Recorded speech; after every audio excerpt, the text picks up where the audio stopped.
Les midterms donc ont livré leur verdict avec d'abord le Sénat qui va rester républicain. Les républicains vont même accroître leur avance. On en est à 51 sièges contre 43. On attend encore les résultats pour 6 postes. Et puis la Chambre des représentants qui bascule dans le camp démocrate pour la première fois depuis 2010. Jean-Bernard Cadier, vous êtes en duplex de Washington. Vous connaissez évidemment parfaitement la situation, Jean-Bernard. Quelles sont les leçons que vous tirez de ces résultats qui ne sont pas encore définitifs ?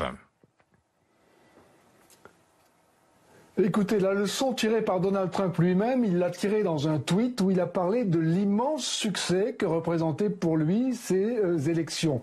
Et le succès est réel, c'est vrai, au Sénat, où les républicains gagnent du terrain, mais dans le tweet, pas un mot sur le fait qu'il a perdu la Chambre des représentants. Et pourtant, Donald Trump, quelques minutes après le tweet, a décroché son téléphone pour appeler Nancy Pelosi, qui est la chef de file des démocrates à la Chambre des représentants. Il l'a appelée pour la féliciter. Nancy Pelosi, qui sera certainement son interlocutrice dans cette cohabitation.